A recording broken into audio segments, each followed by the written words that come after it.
Hoje nós já sabemos que não é a deriva do continental, é a deriva de uma parte emersa e o assoalho submerso, organizado em placas, né, que se movimenta, ora se chocando, destruindo, portanto, ora se abrindo e novo material do manto chega, então, criando matéria sólida. É a evolução do planeta, porque ele está querendo diminuir sua temperatura interna, ele está se resfriando. Mar Morto está se apagando, por quê? Não só temos movimentos de colisão, mas nós temos movimentos também como reflexo do continente subir, né? Com isso aumentar a evaporação, Mar Morto está sendo, então, morto realmente. Então, nós temos o rift, que é o vale, no centro do rift sobre material novo, que vai se derramar, forçando a separação, ou seja, nós estamos separando uma placa da outra, e ao mesmo tempo que essa placa está se separando, nós temos uma ruptura, que nós chamamos de uma falha, que rompe lateralmente o fundo oceânico, né? E por isso que cria-se um zigue-zague, né? Como vocês veem aqui. A litosfera, então, essa costela submarina, né? Ela é caracterizada por um vale, regiões altas, laterais, né? Regiões altas, né? Que são as cordilheiras submarinas e as falhas que são perpendiculares a esse processo. Né? Há um outro processo que foi descoberto, talvez há 15 anos atrás, né? Que nós chamamos de hotspots, pontos quentes, a tradução. Né? São exatamente esse material superaquecido, que são as plumas, né? Que vem lá da interface manto-núcleo. Então, são zonas de grande quantidade de calor, né? Levando material superaquecido, que chega um momento, funde grandes domínios da litosfera e são estáticos, são permanentes. Isto é, enquanto a placa se movimenta, esse ponto continua estável. Ou seja, a placa se movimenta, cria-se um vulcão, né? A placa continua, esse vulcão fica estável, surge um novo vulcão e no tempo geológico nós teremos uma sucessão de vulcões. O exemplo clássico é o Havaí. Tá? Outro exemplo interessante, Fernando de Noronha. Fernando de Noronha é produto também de uma atividade de pluma, né?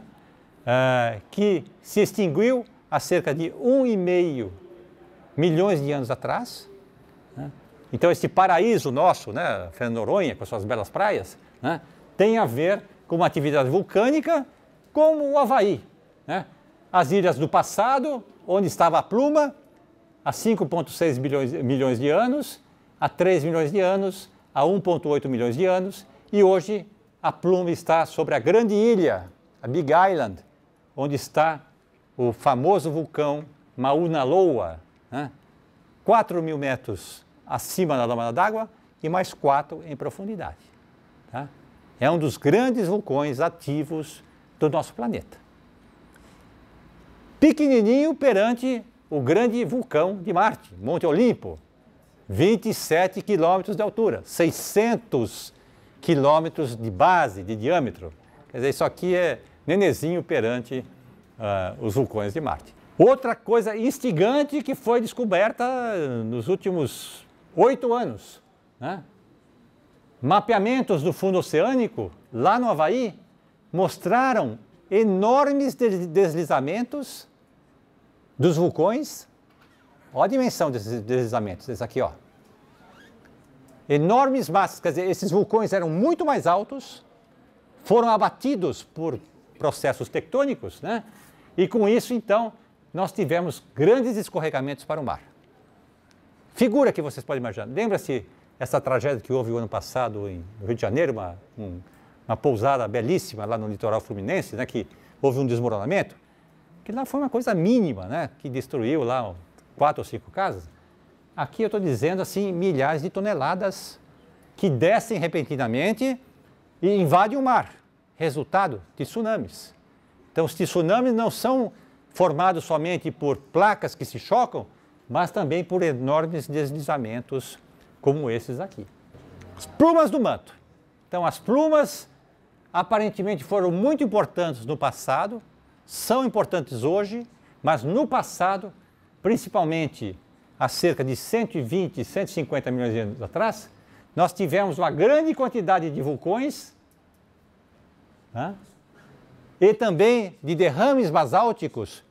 E se nós temos um grande volume, a única alternativa plausível geologicamente hoje, né, o modelo hoje, é que nós tínhamos grandes plumas, né, com grandes envelopes de fusão suficientes para criar essa sucessão enorme de vulcões. Tá?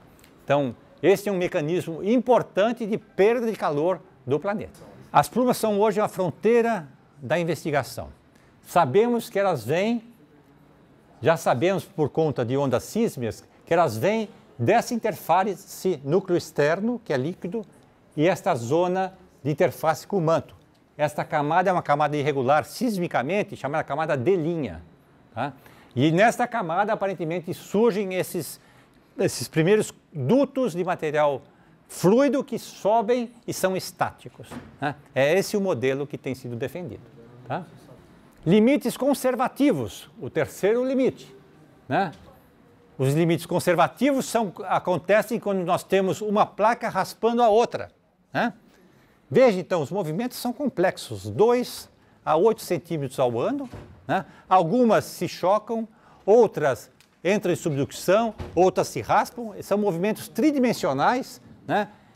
E como resultado desses limites conservativos, nós temos esse caso aqui, que este segmento, né, está batendo aqui, né, causando então estresse, né, causando estresse. Esse estresse se acumula ao longo dessa estrutura.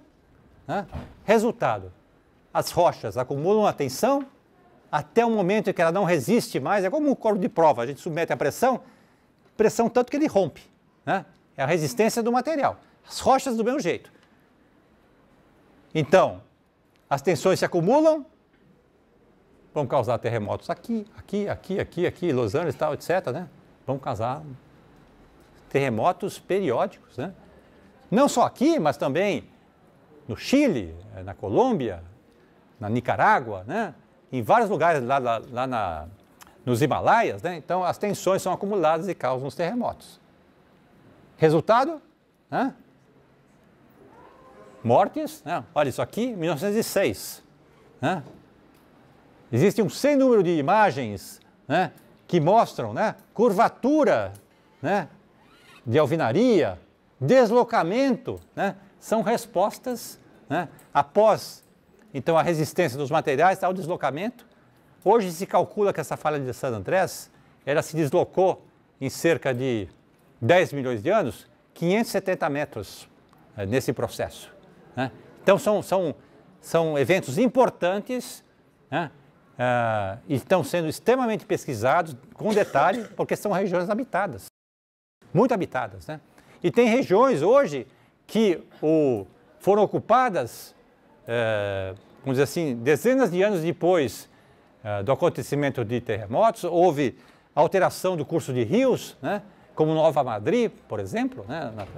Nos Estados Unidos, e com isso, então, as populações habitam essas regiões, esquecem, né, os episódios passados, né, e então você tem sempre riscos acontecendo nessa região. Né?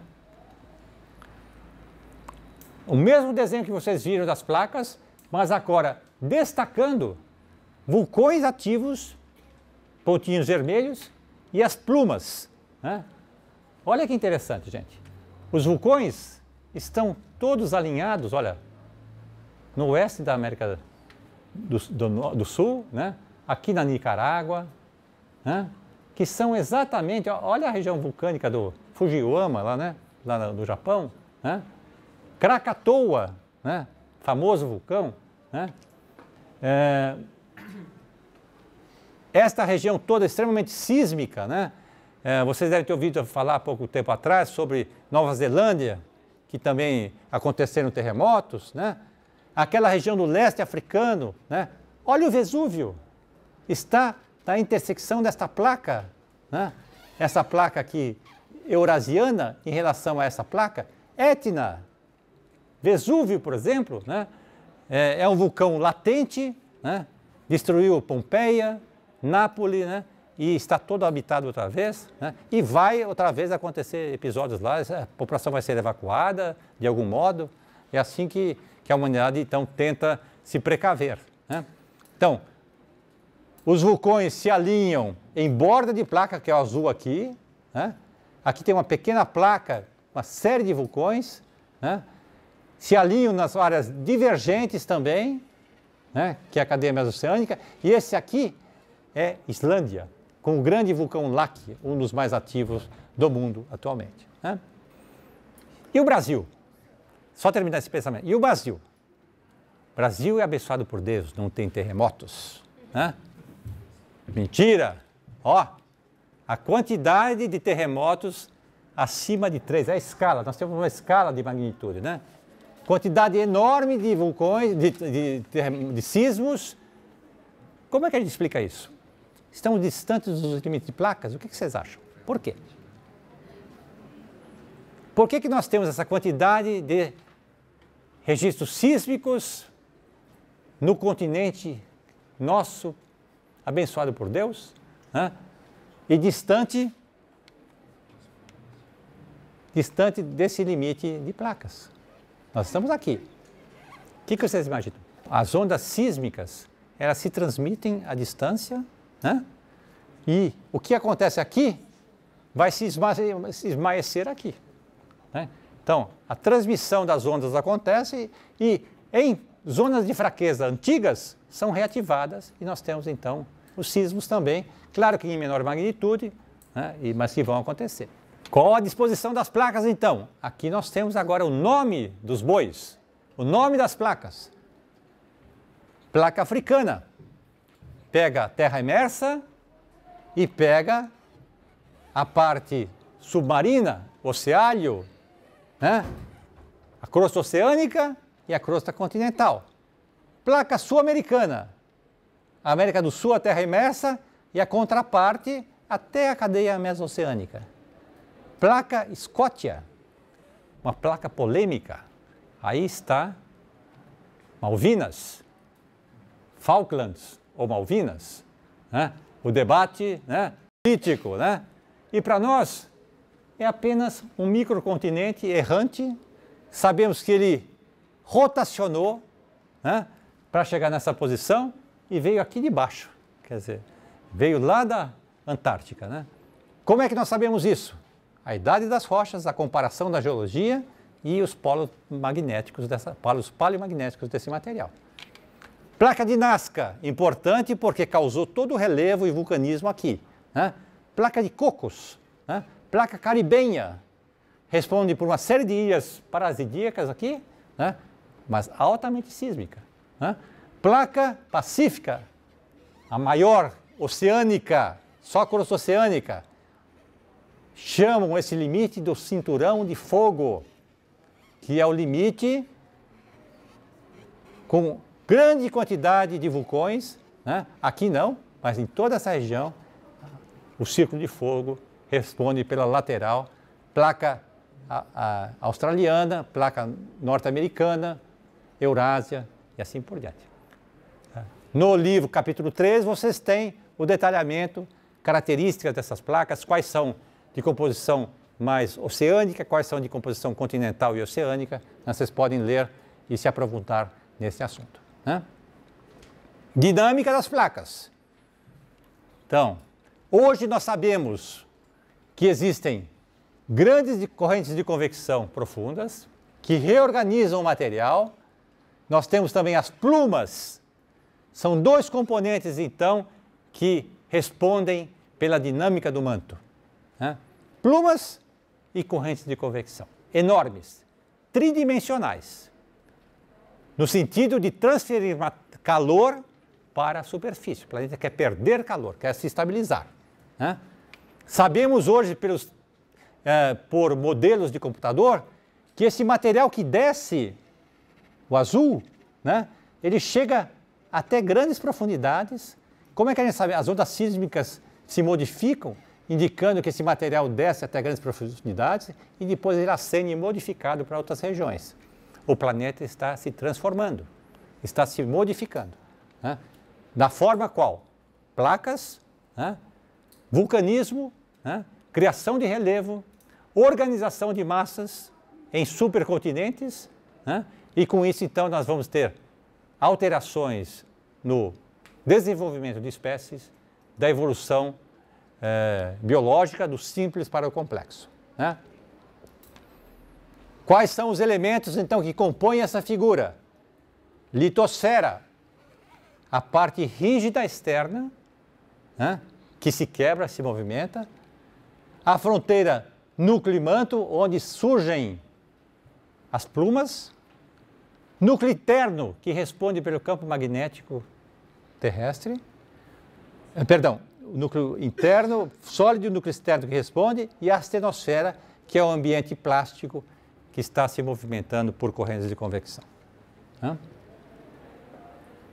Resultado disso, periodicamente nós temos junção de massas emersas, criando supercontinentes. Há 250 milhões de anos, o Pangeia, que está se fragmentando, né? Se fragmentando nesses 200 e poucos milhões de anos, né? Até termos esta posição atual, com os vários oceanos, né? E que daqui 40 milhões de anos nós teremos outra configuração, porque a estabilidade da crosta oceânica ela tem um determinado tempo de vida. Né? Sabemos que daqui 40 milhões de anos a crosta distante da mesoceânica está muito fria e vai começar a entrar em subducção. Né? Então eu queria detalhar um pouquinho algumas das fases da quebra do Pangeia. Né? Então, há 180 milhões de anos nós tínhamos esse grande supercontinente banhado pelo enorme oceano Pantalassa. Enorme. Né? Nesta época, certamente as espécies marinhas, né? Vicejavam nesses mares, né? Mares amplos, né? O mar de Tétis, mas aqui vocês veem uma feição interessante, está vendo esses triangulinhos?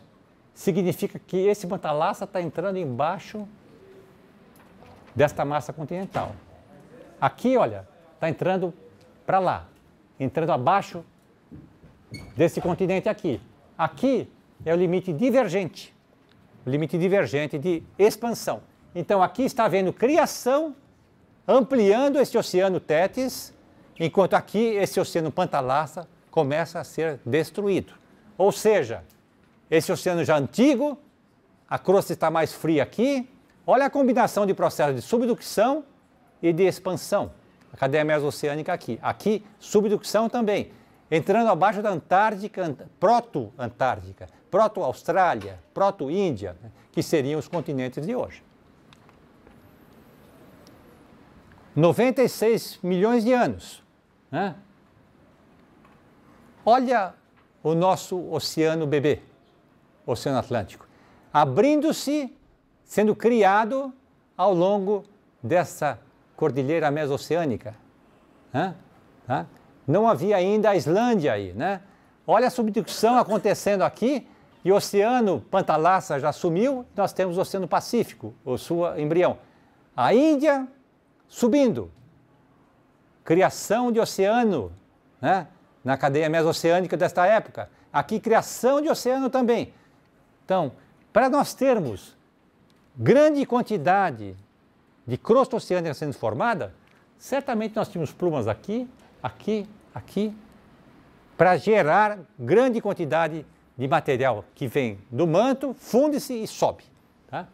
Plumas importantes nesse processo. O azulzinho claro aqui significam os mares rasos.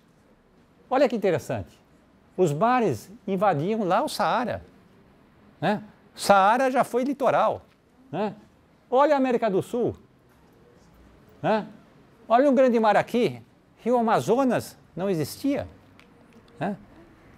Quando começa a haver fluxo fluvial, né? O Amazonas corre para cá, para esse mar. Não tinha os Andes, não tinha relevo, né? Você não tinha um relevo que gerava chuva e gerava o fluxo para leste, como é hoje. Vejam como a fisiografia, a hidrologia se modifica com o tempo geológico. Novamente, é o dogma, aliás, o dogma não, a premissa de Hutton e Lyell: criação e destruição, né?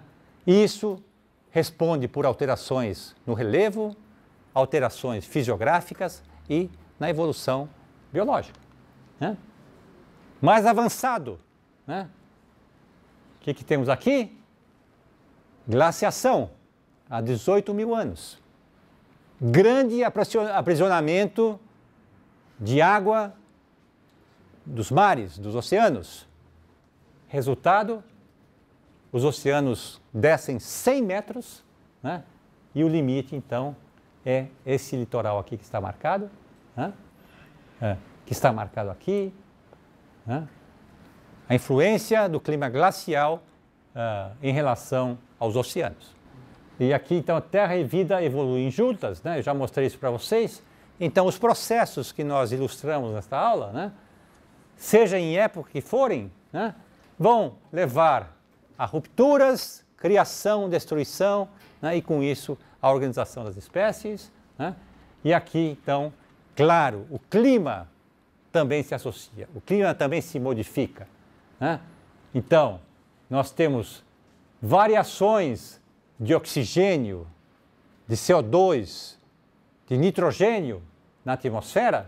Claro, no passado, muito vulcanismo, muito CO2, muito gás sulfídrico, né? Nesta época, né, nós temos a formação dos primeiros grandes mares com as espécies, né? Espécies migram, os lagartos migram, se transformam em répteis nos continentes, né? E a vida evolui ao longo do tempo. Mais quente no presente, mais frio no passado.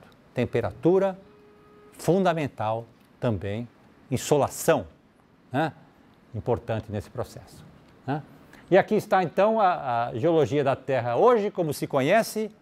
É uma figura complexa, mas que ilustra o avanço do conhecimento da ciência, né? As cores aqui no oceano, vou focar aqui no Oceano Atlântico, significam o vermelho hoje, o amarelo alguns milhões de anos atrás, o marrom, o verde. Então vejam, esse segmento é simétrico com esse, representando a crosta formada lá atrás, no passado, né? E daqui a pouco essa crosta vai ser tão velha que vai tender a descer naturalmente. E vai então entrar em subducção, consumindo esse Oceano Atlântico, né? E em outros lugares isso também vai acontecer, né? E ao acontecer isso, as massas vão se organizar com uma outra configuração. Vai ser um novo supercontinente do futuro, né? Quais são os processos que vão nortear no futuro? Possivelmente os mesmos que nós vemos hoje. Subducção e reciclamento, sedimentação, a erosão superficial leva muita quantidade de sedimentos para baixo, né? O proto-oceano que está nascendo aqui no leste africano vai criar um vale profundo, né? Criação de material novo, né?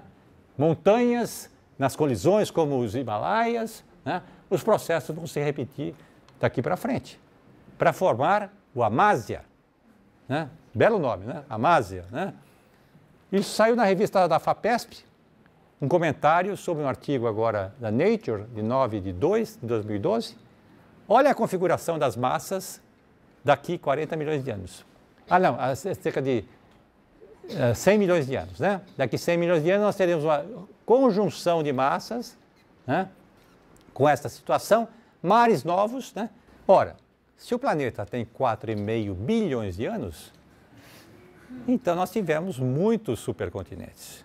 E mais, se os processos geológicos eram muito mais intensos, o turbilhão do manto era muito mais intenso no passado, certamente no passado os continentes se reorganizavam em tempos mais curtos. Ou seja, nós tivemos muitos supercontinentes no passado. Talvez não com as dimensões do Pangeia, né? Mas eram supercontinentes. eram outros mares, outros oceanos, né? Eram outras espécies, né? Há 100 milhões de anos no futuro, nós não vamos estar presentes, né? Mas serão outras espécies vivas. Fim da aula e o professor Wilson Teixeira exibe em classe o vídeo Vulcões, da série Terra, o Poder do Planeta. A produção da BBC mostra a força dos fenômenos geológicos globais, como as placas tectônicas. Placas que, pelo calor do centro da Terra, modelaram e ainda modelam a paisagem da Islândia.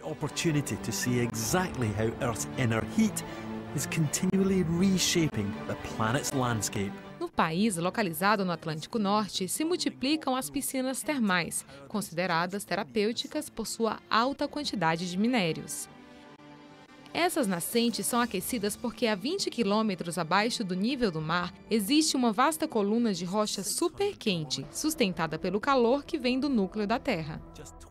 Essa força foi a responsável pela formação da Ilha da Islândia, que rompeu acima da superfície há 50 milhões de anos.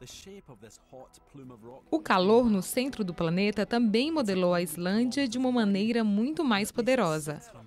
No vídeo, a equipe da BBC mostra na região de Thingvellir uma rara e espetacular rachadura na superfície da Terra. Trata-se da borda de uma imensa placa da crosta terrestre, que se alonga por 7.000 quilômetros abaixo do oceano, até chegar à Califórnia, nos Estados Unidos. Essa formação, batizada de norte-americana, é uma das 7 placas tectônicas que cruzam a superfície da Terra. Uma outra placa gigante, a eurasiana, se encontra com a placa norte-americana na Islândia. Para mostrar a proximidade entre essas duas placas, que um dia estiveram reunidas, o repórter da BBC mergulhou na fenda que se formou entre elas no Atlântico Norte. To my left, the North American plate, and to my right, Europe. Há 225 milhões de anos havia apenas um grande continente, a Pangeia. Porém, a força geológica imensa do núcleo da Terra fez com que se abrissem fendas gigantes, separando os continentes e formando novos oceanos. Em uma animação, o vídeo da BBC mostra como a rocha quente sobe aquecida pelo núcleo da Terra. Perto da superfície, ela se propaga lateralmente em 2 direções e começa a perder calor. Assim, a rocha mais fria afunda de volta e, nesse processo de dispersão, a crosta terrestre é levada a se separar lentamente. E isso causa um movimento. As placas tectônicas continuam a se mover lentamente, 2 centímetros a cada ano, 20 metros em 1000 anos. Num futuro distante, numa escala de milhões de anos, o planeta Terra voltará a ser formado por um único e gigante supercontinente. Ao término da exibição, o professor Wilson Teixeira volta ao tema das placas tectônicas antes de encerrar a aula. Bom, mas espetacular, né? Quer dizer, sintetiza bem o que nós vimos nessa aula, né? Pangeia, falou até da massa, né? O continente futuro, né? Destruição e construção, gente, isso a gente tem que gravar, né? Os ensinamentos de Hutton e Lyon, do século XVIII, né? Criação de novas terras, transformação do planeta, não só fisiograficamente, mas também em termos das evoluções das espécies, do clima, né? Espero que tenham aproveitado a mensagem de hoje, agradeço imensamente a presença, tá?